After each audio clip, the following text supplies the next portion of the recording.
Hello, Amako's family. Welcome. This is Sports Queen, guys. My name is Witness. Join us by subscribing our channel and help us to reach 10,000 subscribers to our YouTube channel.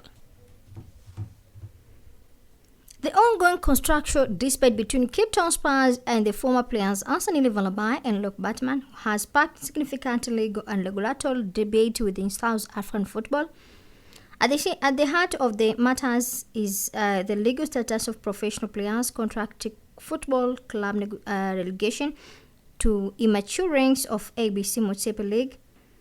This dispute has not only tested the boundaries of sports contract law, but also highlighted the complexities that arise when football governance, league rules, and employment principal interests. In 2025, following Cape Town Spurs' double relegation, Velebayi and Baartman refused to return to training, arguing that their contract had effectively become unenforceable due to the club loss of professional status.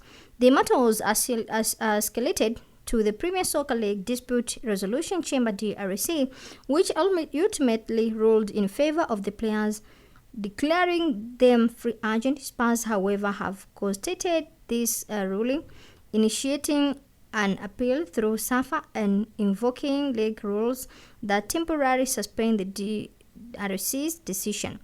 This case presents a valuable start in the interpretation of sports relegation, particularly clause 43.1.7 of the NCL handbook, and raises key questions around players' right, club obligation, and the enforceability of contract in the context of relegation.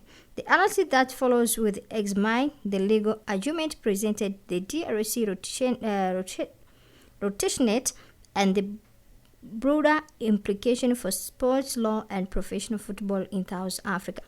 Guys, join us by subscribing our channel and help us to reach 10,000 subscribers to this channel. It's mailed to us and it is free to subscribe. So what is the case about? Cape Town Spurs were relegated to ABC Motsepe League, which is an immature tie below professional status. The player Velebayi, Baartman, and other Liam Ben argue that due to the Spurs relegation, their professional contract should be no longer being them. They should become free agents. Spurs interested this. They argue that the contracts are still valid and that club wanting to sign the players must pay a transfer fee compensation. The case was taken to the Premier Soccer League Dispute Resolution Chamber PSL DRC, which ruled in the least Velebayi case so far that the player is to declare a free agent. The DRC decision is being appealed, dispute by Spurs, and there is scope of further appeal through SAFA attribution and even the High Court case, and depending on outcome. So why this is the beginner? This case is instructive, especially for students of sports of law, contract law, and football regulation law for several reasons. First is in intersection of contract law and sport relegation. It shows how general legal principle, contract enforcement, termination, change the circumstances, interact with the sport-specific rules, league rules, relegation, and status of clubs. For example, if club loses professional status due to does the nature of the contract change or become unenforceable? Doctrine of professional or immature change of status.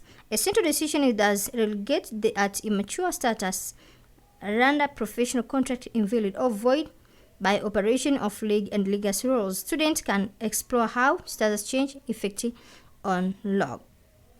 So what is publicly known about DRC decision and Velebayi and Baartman?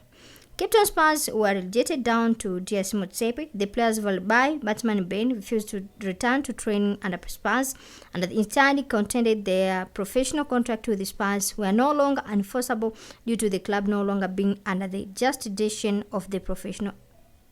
So why KZC failed to make negotiation with the Spurs? First is the valuation gap. Spurs had a high valuation for Velebayi, see him as diamond, given his development since age of 10 and his 99 professional game by age of 21. Chief offer were reported to be substantial lower than what Spurs were asking. Spurs felt the offer did not reflect the cost of timing invested in the player development.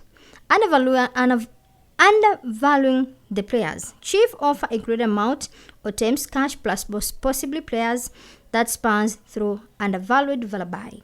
Spurs insisted on composition that matched their internal valuation of the players. Contract is still in force. Cape Town Spurs emphasized that Velebayi had years left on the contract, 3 years according to report with them.